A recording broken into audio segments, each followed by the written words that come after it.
Salve, saya Pastor Posinus Gule OSC. Sekarang bersama Anda menyampaikan satu topik yang menarik. Marilah tonton video ini sampai selesai.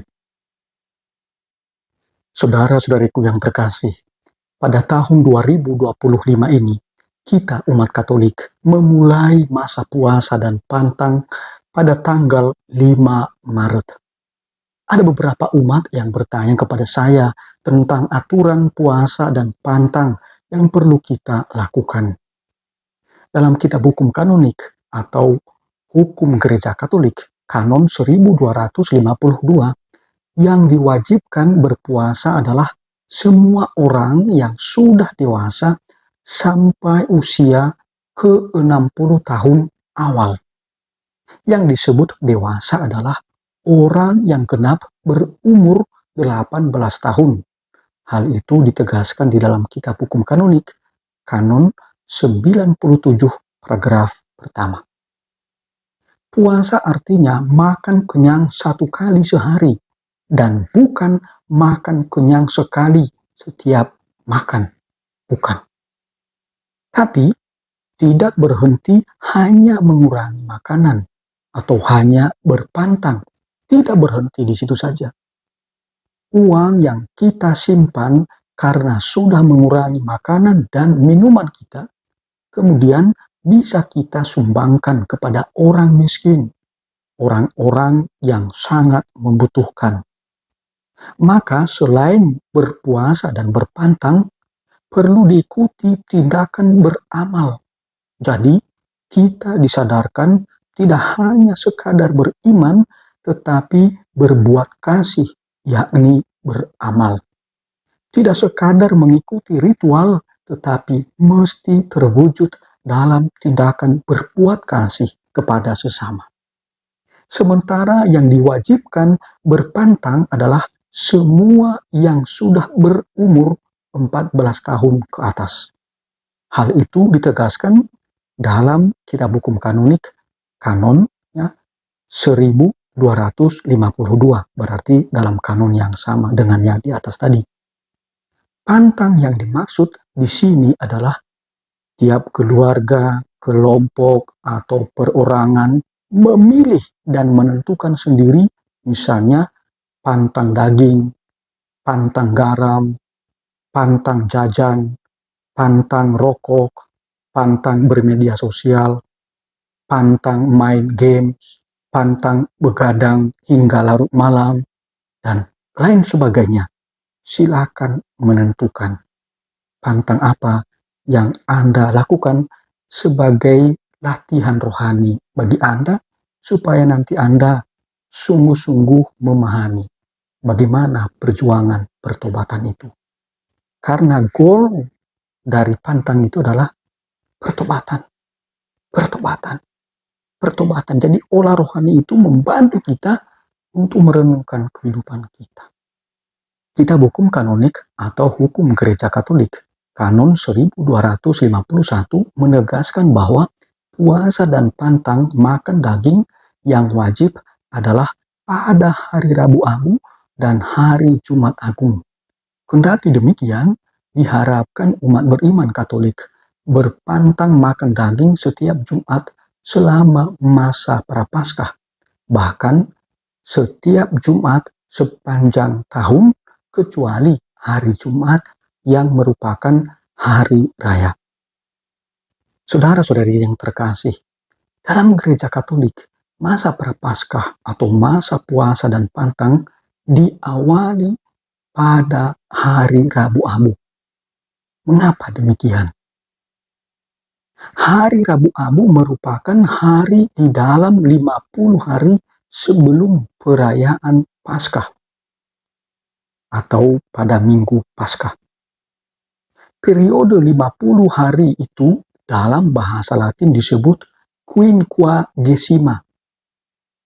Bagaimana menghitungnya yang 50 hari itu? Cara menghitungnya sangat sederhana. Minggu Paskah tahun 2025 ini jatuh pada hari Minggu 20 April.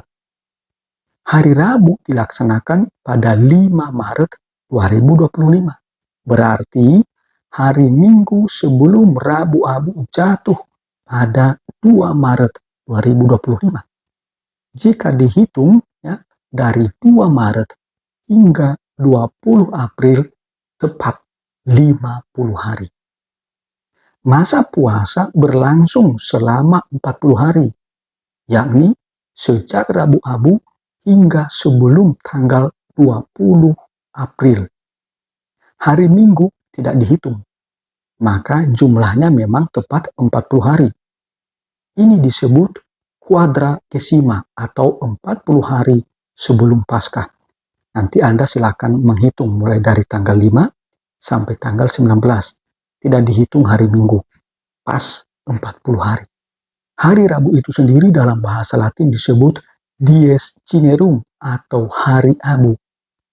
Tradisi hari Rabu Abu sudah ada dalam Misale Romawi yang ditemukan dalam salinan-salinan awal buku perayaan sakramen yang mungkin sudah ada setidaknya pada abad ke-8. Buku perayaan sakramen ini disebut Gregorian Sacramentary.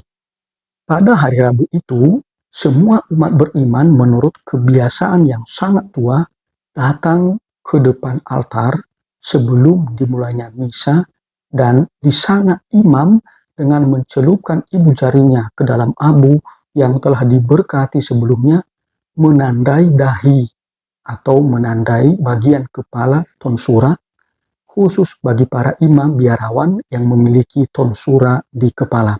Jadi pada zaman kuno itu para biarawan itu digunting bulu ya di atas kepalanya ini ya, sehingga terbentuk ya, seperti lingkaran ya, itu namanya tonsura itu ya.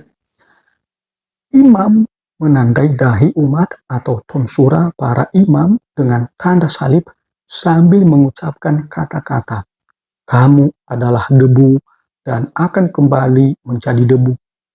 Kata-kata ini berasal dari kitab suci, misalnya dari Kejadian bab 3 ayat 19 dan Kejadian bab 2 ayat 7. Atau dengan kata-kata, "Bertobatlah dan percayalah kepada Injil." Ini diambil dari Injil Markus bab 1 ayat 15. Ini yang sering saya pakai ya, bertobatlah dan percayalah kepada Injil. Sambil saya tandai ya umat dengan tanda salib pakai abu. Abu yang digunakan dalam hari Rabu itu adalah abu dari daun palma yang dibakar yang telah diberkati pada Minggu Palma tahun sebelumnya. Tradisi menandai abu semua umat beriman merupakan tindakan pertobatan publik yang kemudian diikuti oleh sikap dan tindakan masing-masing umat beriman untuk melakukan pertobatan personal. Maka pada masa Prapaskah, umat beriman diberi kesempatan untuk mengakui dosa-dosa mereka di hadapan Tuhan Allah melalui pastor atau uskup di dalam sakramen tobat. Dari paparan ini, maka penerimaan abu pada hari Rabu tidak berhenti pada ritual, tetapi sungguh-sungguh sebagai tanda pertobatan. Kalau kita membaca kitab suci Perjanjian Lama dan Perjanjian Baru, kita sadar bahwa orang-orang yang bertobat dari dosa-dosa mereka menaburkan diri mereka dengan abu dan mengenakan kain kabung pada tubuh mereka. Beberapa contoh kita sebutkan, misalnya Yunus bab 3 mengisahkan abu sebagai tanda pertobatan Niniwe. Ayub menyatakan penyesalannya dengan duduk dalam debu dan abu. Anda bisa membaca itu dalam Ayub bab 42 ayat 6. Yesus sendiri menyebut bahwa abu sebagai tanda pertobatan. Mari kita baca kata-kata Yesus itu di dalam Injil Matius bab 11 ayat 21. "Celakalah kamu Khorazim, celakalah kamu Betsaida, sebab jika mujizat-mujizat yang telah terjadi di antara kamu juga terjadi di Tirus dan Sidon, mereka sudah lama bertobat dengan berpakaian kabung dan abu." Saudara-saudari terkasih, Tradisi liturgis penerimaan abu sebagai tanda pertobatan sudah diajarkan oleh bapak-bapak gereja perdana. Dalam bukunya yang berjudul De Penitentia, Tertullianus, hidup sekitar tahun 160 sampai 240 Masehi, menulis bahwa pendosa yang bertobat haruslah hidup tanpa bersenang-senang dengan mengenakan kain kabung dan abu. Eusebius yang hidup pada tahun 260 sampai tahun 340 Masehi, uskup Kaisaria dan sejarawan gereja perdana yang terkenal, menceritakan dalam bukunya Historia Ecclesiastica atau Sejarah Gereja bagaimana seorang murtad bernama Natalis datang kepada Paus Zephyrinus dengan mengenakan kain kabung dan abu untuk memohon pengampunan. Dalam masa yang sama, imam akan mengenakan abu di kepala setelah pengakuan orang-orang yang diwajibkan untuk menyatakan tobat di hadapan umum. Saudara-saudari yang terkasih, sekarang marilah kita melakukan hal yang sama di awal masa prapaskah kita, yaitu menerima tanda salib abu di dahi atau di kepala kita sebagai tanda bahwa kita mesti bertobat dari dosa-dosa kita. Paus Fransiskus pernah menasihati kita bahwa Tuhan tidak pernah lelah mengampuni kita. Kitalah yang lelah mencari belas kasihan pengampunan Tuhan. Jangan lelah, mohon terus pengampunan dari Tuhan. Selamat berpuasa dan berpantang. Tuhan memberkati. Amin.